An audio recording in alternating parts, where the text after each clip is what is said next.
What is up, everybody? Welcome back to another week of the GZ Chop Shop podcast. I'm your host, Project Itachi, joined by my good friend, co-host, Warners.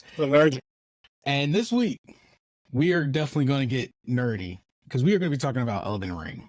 The DLC is right around the corner. It drops in less than 3 weeks. Everyone is hyped up for it. We're talking about Shadow of the Erdtree.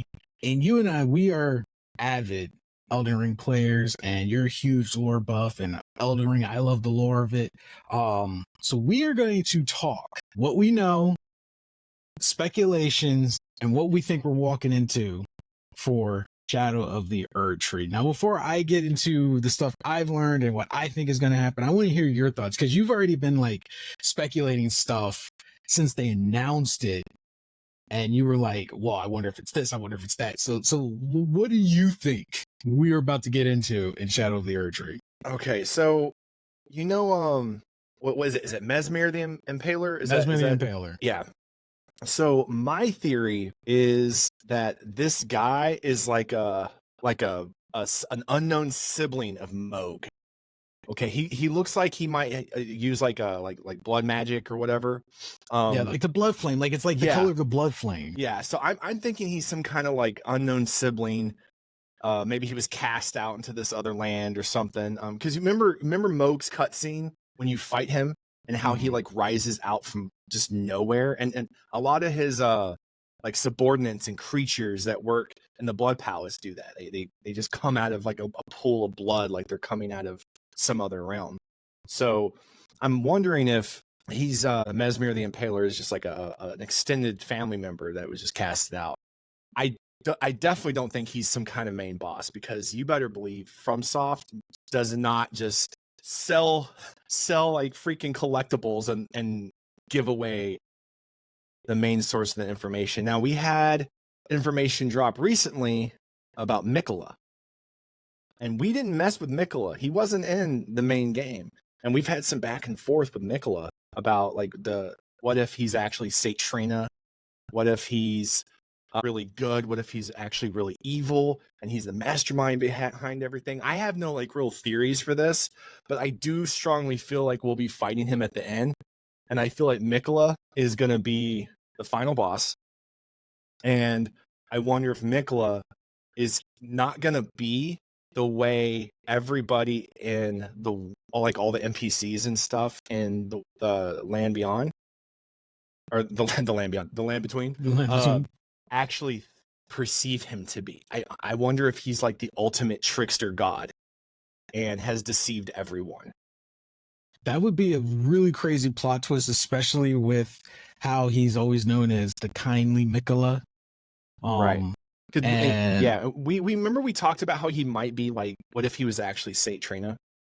Yeah, I still strongly believe he is Saint Trina. I think that he has an alter ego. Now, my theory definitely differs from yours. I do think FromSoft throwing a plot twist of this was all Miquella's mastermind plan, he's not who we thought he was, would be a huge kick in the balls to everyone, but it would be expected, where it's like, oh, FromSoft. And like we were used, and ultimately we were the bad guy. Yeah, we were helping something that shouldn't have come to pass.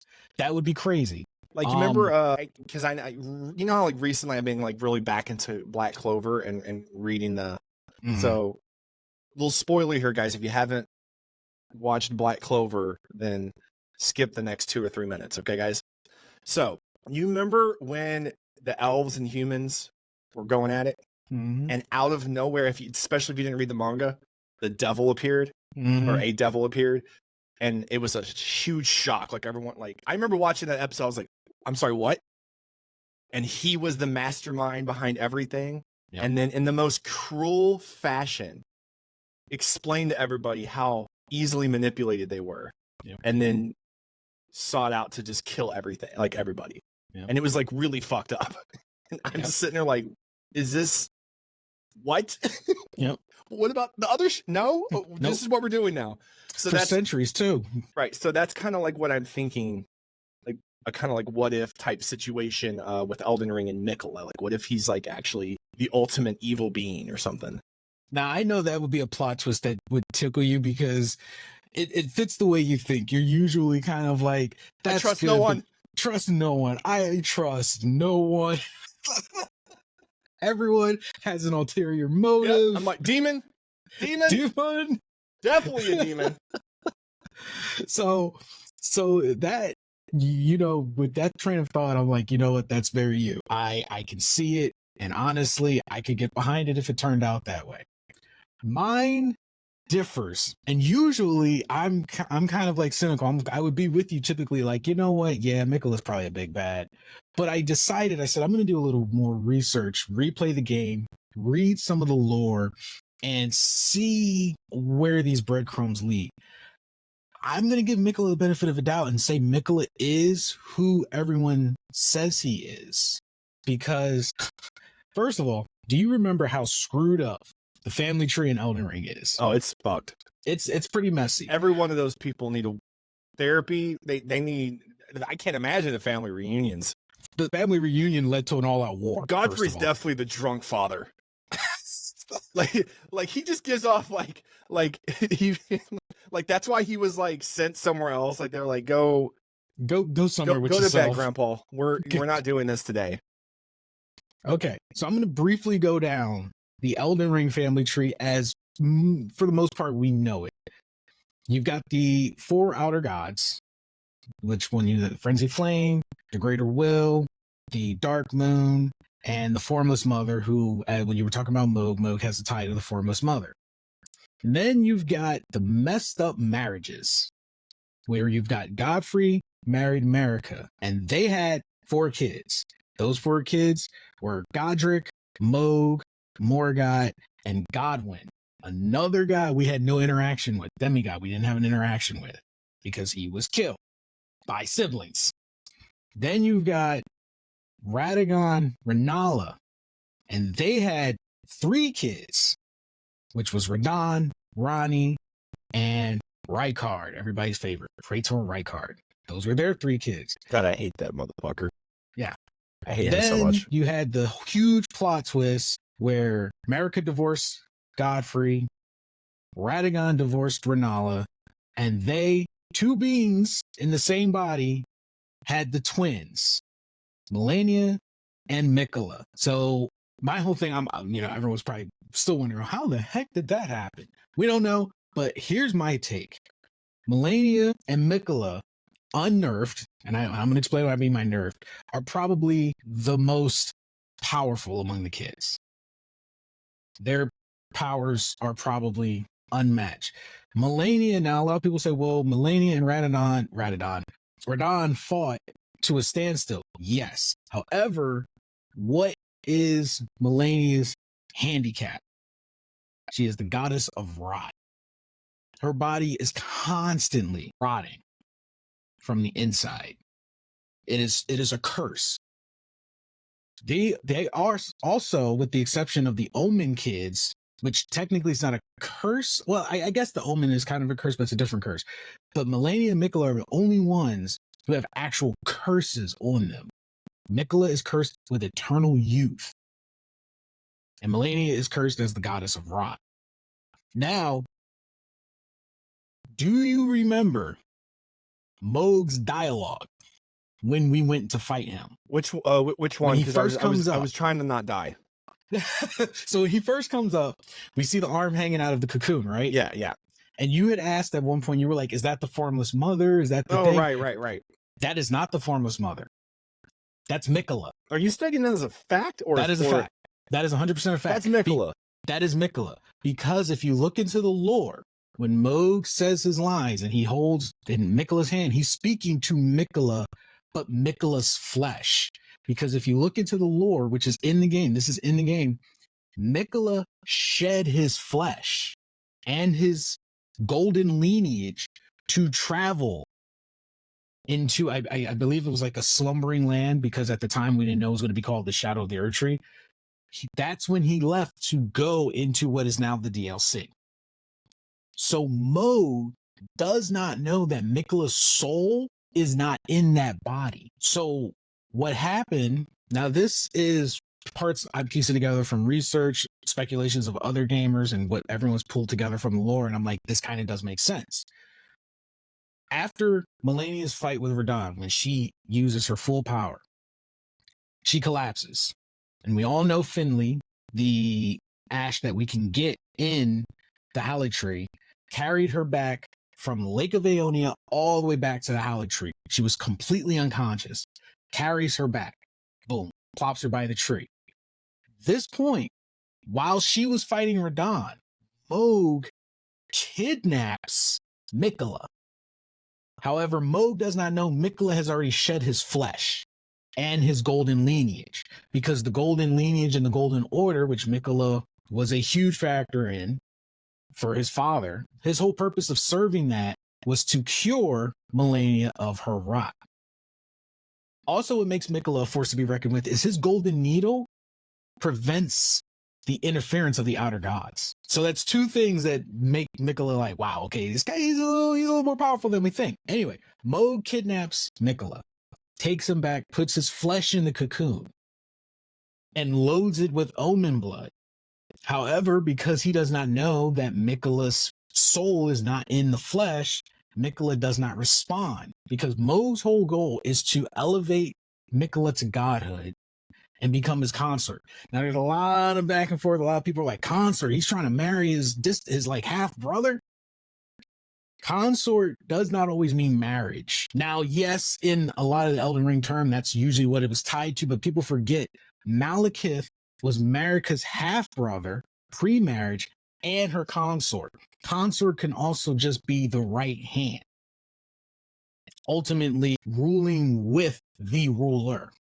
So it could be interpreted that Mohg wanted Miquella as to be Miquella's consort, to rule from the shadows as his side, and maybe use Miquella as a puppet ruler.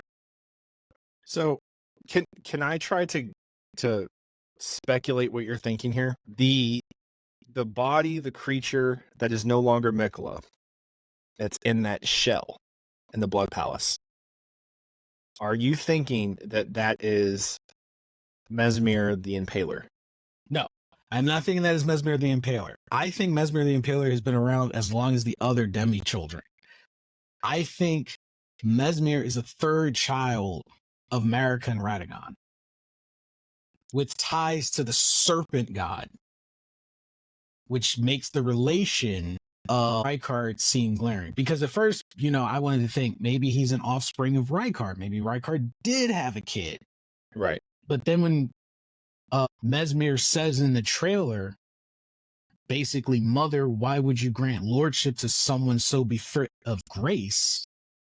I was like, there's only one being who had that authority. Okay. Marika. Because I was thinking maybe you were going in the direction that Clichette, like he left that body behind for a new body, and then the body that was left behind that Mohg thought was him was actually taken over by some other creature. No. Or entity. So what we just saw was just that, and what we're seeing is Miquella's husk. Okay. Which makes sense why that's the entry point for the DLC. Because remember, you and I couldn't figure out, we were like, why is that the entry point? And then it makes sense. That's because that cocoon, that has nothing to do with the formless mother. That's Miquella in the cocoon. That's his flesh in the cocoon. And then once we get in, it's speculated from the trailers that he is going to be a guide for us. Now, an interesting theory is Melina, who is possibly either a distant offshoot child of Marika and Radagon, or, as I believe, Marika's will given form to guide us to what she wants us to do. Is other people speculated Melina could also have been an embodiment of Miquella's will, trying to guide us in the direction, which I'm just saying adds up to my theory that the man's been playing this whole time. He's been playing us for a fiddle for but in the long and short of it, you're not wrong. I think in the aspect that Miquella has been pulling strings, I just don't think he's the ultimate evil, but he's definitely been pulling strings literally from the shadows. Because if you, once again in the trailer, it says that this war went, like no one wrote about this war. It went unraged. It's literally buried in an alternate realm covered by the Erdtree. And I'm keep thinking, I think to myself, so well, where there's light, there's dark. When you really think about the lands between, there technically is no dark. Where is the counterpart right to all that light? So I was actually going to ask your thoughts on this. So the regular Elden Ring ending is nothing crazy, right? You just sit on the throne. Mm-hmm. You become America's consort. What do you think happens between that ending and then the DLC that makes us have to go to the Shadowlands? Like, what makes us care about the Shadowlands as the Elden Lord? From what I could gather in the trailer from the different voices speaking, everyone's wondering what Miquella's been up to. Everyone's like, where's Miquella? What's Miquella's been up to? Where does Saint Trina go? Yada, yada, yada. I think when we sat on the throne, when we first entered the land between, we had no grace. We were maidenless. So technically, as lore-wise and as the player, we broke many rules by taking lordship. And I think that set a more powerful being into motion. Because if there's a scale of balance that we're unaware of, we must have broken it. So do you think presence alone? The outer gods are going to have any influence or role in this? I think another DLC? outer god's going to come in. Which one? I don't know. Because I wanted to see, like, we kind of got to see the outer like gods like of the stars, like when we saw like Estelle and stuff. Mm-hmm. But I was hoping we could get a chance to dive more into that stuff. Like, what is out there, But I mean, that's also a big ask, like it's a pretty large game. They could, if they wanted to, they could go in quite a few directions and expand insanely far. So and also we still didn't technically face down an outer god. Yes, we slayed a god, but we slayed a fragment of a god at a fraction of its power. That's so true too. Yeah, the Elden Beast. God, that thing was annoying. It was just an avatar, a fraction of the greater will's power. We already have caused a huge disturbance. First of all, we broke the cardinal sin. We committed the cardinal sin. We burned the Erdtree, introducing death back into the cycle, which might completely have thrown off the balance in the Shadowlands, because Miquella's whole thing is balance between both. He wants those with grace and without grace to live in harmony. And they're saying that he went to the Shadowlands and sacrificed his strength and his flesh to achieve that. Where Mesmer is a strong antagonist to that. He doesn't believe anyone without the grace should have that power. It's kind of like, and I might be reaching here, but it's kind of like Greek mythology.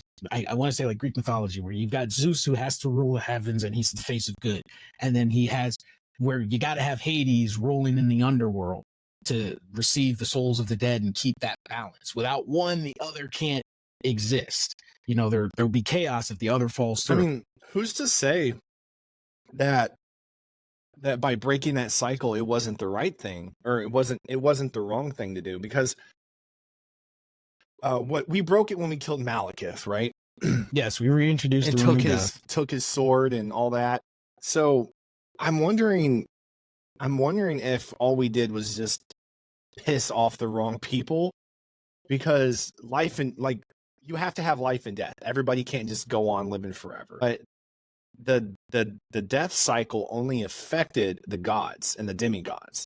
It's not like it affected the humans, and then the tarnished as well. So if we die in the, you know what I mean? Like if the cycle of death is broken and now we're Elden Lord, we don't need the power of grace anymore. Which could probably piss off Mesmer. Which might be why in the DLC, maybe there's another factor in place when we die or come back, or maybe that's why we will be using new abilities or powers, because maybe grace is no longer a factor. Yeah. And Mesmer seems to be I'm reaching a little bit. I'm just speculating. Honestly, everything is just theory and speculation. Just like when Elden Ring was first announced and people were, theorizing and speculating, and some things were right, a lot of things were wrong, and then in the end, we're like, okay, and people are still learning and putting parts together. And there's a lot of cut content that didn't make it into the main game that I think they reserved for the DLC. that involved Miquella. We were supposed to have interactions with Miquella. He was supposed to have dialogue with us. And I think people, I guess FromSoft was like, ooh, we do too much of that and the DLC won't be that big of a surprise. So Miquella had dialogue with the character. And I think I'm starting to lean more to, instead of Melina being an offshoot of Marika's will, Melina is more of an offshoot of Miquella's will. And I don't know, do you know Miquella's actual demigod power? So each of them has a specific power.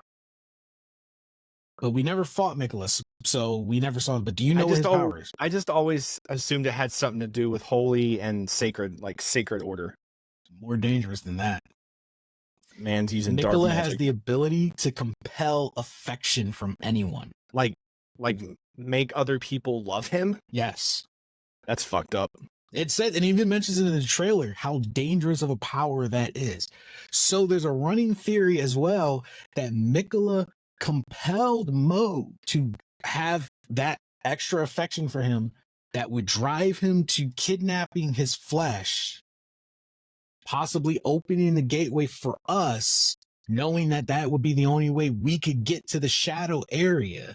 Because everyone, you got to think a lot of the times that this stuff is happening because Miquella's searching for a lord to help realize his dream. So he set this in motion probably right after the shattering, when he cast off his flesh, gave up his golden lineage, and compelled Moog to be so consumed with elevating him to godhood that he would steal away his flesh. Also, got to consider the fact, the timing of when Moog did this. That means Miquella knew when Melania was waging war, he was like, okay, this is the time. Who is available? Can't trust Rykard. Why would Rykard be a bad choice? Rykard's going to try to eat you. He would just eat the flesh. That's Rykard's whole thing. Ronnie already cast aside her godly flesh, and she had an allegiance with the Dark Moon God. Yeah, she really was like, she was like, fuck Earth, I'm out. Yeah. She went and did her own thing. Godwyn is dead. Can't rely on Godwyn. Ronnie killed Godwyn. Godwyn's out. You can't rely on Morgott. Morgott is faithful and wants so bad to be an Elden Lord. He probably would have proposed Miquella's idea.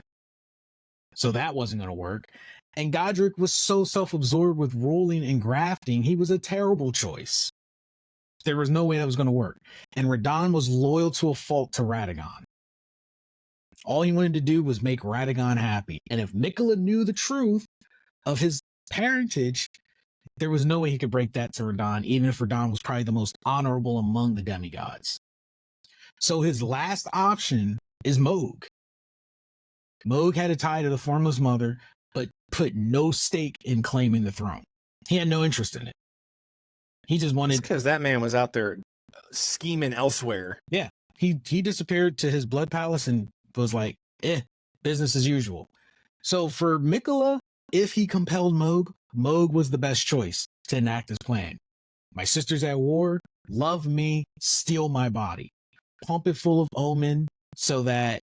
Which is why you also think that he was Saint Trina in secret as well. Yep. That's a pretty good theory. Yep.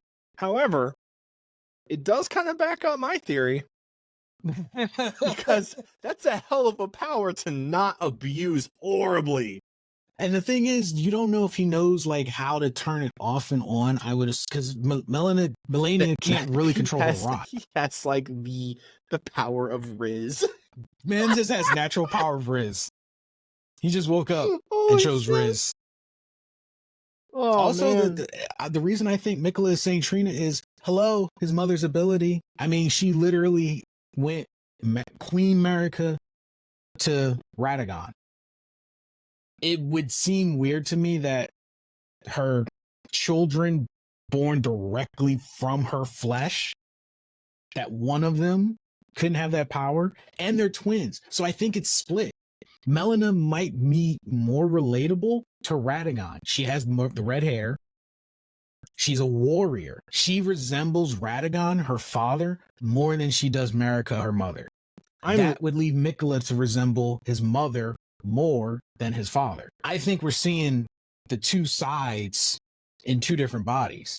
Like maybe they're like offshoots of America Radagon wills born in two bodies. Also, when we enter the Holly Tree and we see Melina there, just a fun tidbit. That's the first time she wakes up from her unconscious state. She was asleep the entire time until we came in. I said, so she basically Jiren'd us. She was sitting in her little bubble, unfazed by what was going on until she felt a presence worthy of her attention. And then she woke up and then whooped our ass and went back to sleep. You know, it's interesting to me that we use the golden needle on her daughter. Yeah. Well, which stops the rot. Technically, it could have been used on her too. Well, Miquella's missing, so I mean, right? I mean, even with the missing though, like it could have been used on her, but obviously the point of the game wasn't to save her. But yeah, in my head, I'm just wondering, like, what if there was like a dialogue option to like save her or aid her instead of getting your ass beat? So don't forget, the needle didn't cure the rot.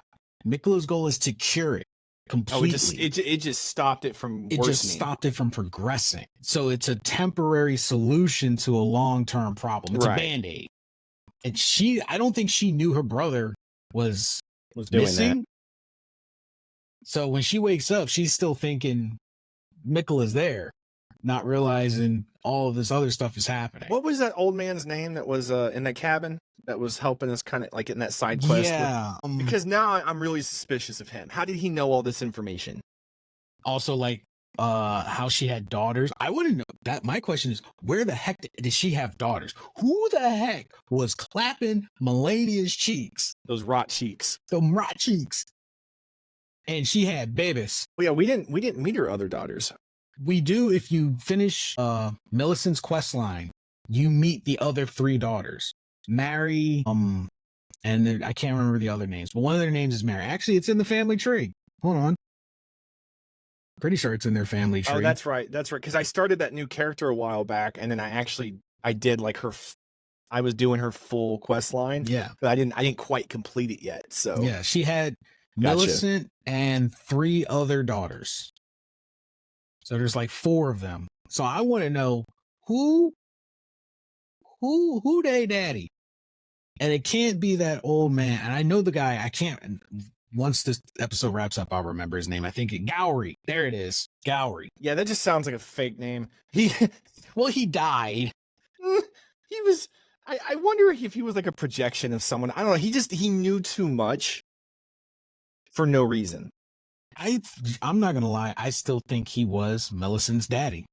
I think Melania, just because they're demigods doesn't mean that they were above love or trying to have heirs. I think because he's in Caelid, and I think during her journey to Caelid, her march to Caelid, she probably felt, well, actually, okay, even better. We could take love out of the equation. In just general lore, how Valkyries operate.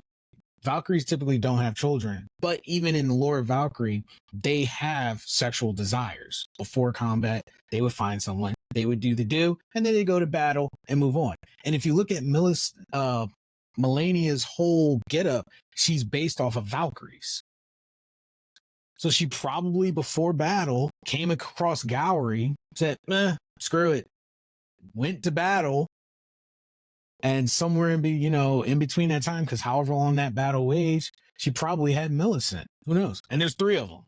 Because I don't think like cloning and everything is a possibility in that world. They could have been triplets. Yeah. So, Melania either fell in love and had babies, or it just kind of happened. And she was like, oh crap, I had babies. But either way, Melania had babies. And I think that's my stretch theory right there. They don't really dive into it. I'm hoping, like, hey, Uncle Miquella, what's up? What's the deal here? What's going on? Out there sleeping around with the ultimate STD, bro. But no, imagine going to the doctor like, yeah, I got the rot. Gosh. You got that scarlet rot, huh? I got that scarlet rot. I think I got the rod again. I got the scarlet rot. Can't help you here. But no, I think in case of Mesmer, my probably wrong theory is it Mesmer or Mesmer? Was I saying it wrong? Mesmer. I'm gonna call him Mesmer. Sounds cooler. I think he's another child of America and Radagon. I think he made a deal with the Serpent God before Rykard. He may have had an influence on Rykard before, because the way they make it sound, this is a war that's been raging since, I want to say, after or during the Shattering. It's a long-standing war. Yeah, it's not something that just happened like a couple of years ago. It's a long-standing war. I think Mesmer might actually have been Radagon America's first child. And I'm thinking, and I'm bringing a little anime into this, I'm thinking it's a My Hero Academia with the Todoroki family. Jesus, man. He might have been the firstborn. And because of that, and because of how he came out and all that, they may have known the greater will would not accept him. He had a villain arc. He had a villain arc before he had a chance to start a villain arc. Before he could start born into it. Yeah. He might have been born with all the bad parts. Because you got to think about it. If Miquella was born with all the good, and he's this saint and holy, and Melania is technically neither good nor bad, she just wanted to do her mother's wishes, because the whole reason all the siblings fought was because Marika started that shit by saying, if you can't claim the throne, you are not worthy to be my child. And I do not for even a moment blame Ronnie for peacing out. Yeah, Ronnie just wanted to leave. She was like, I don't want this. Nah. So Mesmer may have came in and was like, or we could just burn it all to the ground. And Marika was like, whoa. Yeah, I wonder what in the trailer, because it looked like Mesmer's army was marching on a city. Mm-hmm. So I wonder if that was like, how was that he was doing that presently, like that's present day him, that's how the DLC starts, or did that happen in a point of time historically, and then he got pushed or whatever happened, and now I think that happened at a point in time once he got there to wherever the shadow is. He may have been breaking through, and Miquella is there to prevent his escape. Yeah, plot twist, the shadow realm is just Earth. It's modern day Earth. It's this. It's this. You can just go to your house and you're like, so we've been living in the okay, cool. Gotcha. Somehow Mesmer's army doesn't sound bad. But I think Mesmer is probably Radagon America's first kid. Something went awry. The greater will probably wasn't favorable of him. He probably made a deal with the Serpent God, because the whole thing with serpents are they're cunning, they're sneaky, they whisper sweet nothings in your ear. And the snake Serpent God may have corrupted Mesmer the same way it corrupted Rykard. Rykard's all about fire and snakes. Mesmer's all about fire and snakes. Just saying. Rykard was probably just a sample, because I think we're going to see Rykard return too, or something about. I don't want him to return. If I had the option in that game, like when you kill him and like his shitty head is just sitting there, like whatever. If I had the option in that game, I would have poured gasoline on that and caught it on fire. I don't know why this just came to me. Here's a crazy plot twist that would be awesome. Cult city. Mesmer the Impaler is the Serpent God. Marika and Radagon's union created someone who was able to elevate themselves to godhood, i.e. the Serpent God. And Praetor Rykard came into contact with him, which would extend Mesmer's will into the lands between, i.e. Rykard. Which would someone explain why he looks like he has like these serpent abilities, but then also has other abilities that aren't serpent, like maybe blood magic, flame magic, and stuff. So there's a lot of possibilities, but we'll find out. This is what we're gonna do because I'm just gonna talk. I'm gonna talk the shit now. Okay, we're gonna have another episode after we play the DLC, and then I'm gonna come back and let you guys know if I don't whoop his ass first try. I'm gonna walk in there so cocky. Yep. Every single So time I walk cocky. in there, so cocky. Like, I'm the Elden Lord. I don't know who you are. Shadow Realm. I think I found some oil down here. It's mine. Okay. Now it's all mine. Belongs to me. Get out.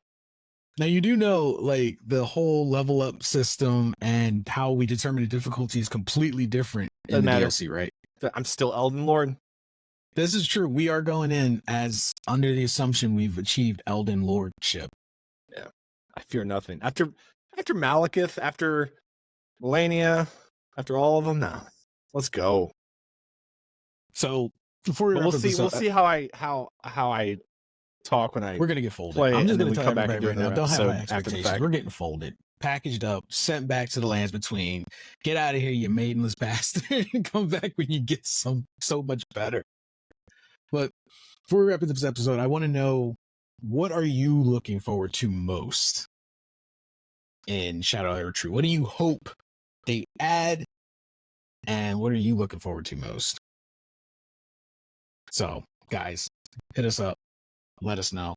I'm looking forward to the new abilities. I'm glad that they're finally bringing the Crucible Knight flying ability to players, and it looks like we kind of get a Sarash ability where we can summon a giant wolf head to roar at our enemies and maybe attack them. That would be really cool, because that was ability that Godfrey had and the Crucible Knights had that we didn't get access to, and almost everything in the game was available to us except that. So it'll be cool if those get added. And I think they're bringing in some more gravity magic too. I'm a big advocate for gravity magic now. I love gravity magic. I think it's slept on. So if they expand on that, happy day. And I'm so glad we got multiple characters to run this with, because man, I highly doubt the DLC is going to be something you can just repeat. You'll probably have to replay the whole game and then DLC. So yeah, because it also depends on time, because technically you can beat mode before you beat the game.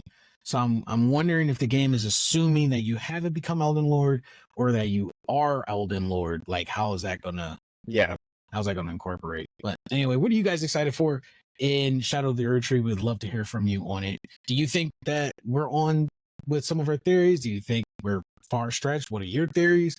Let us know. Hit us up on our website, gzchopshoppodcast.com. We would love to hear from you.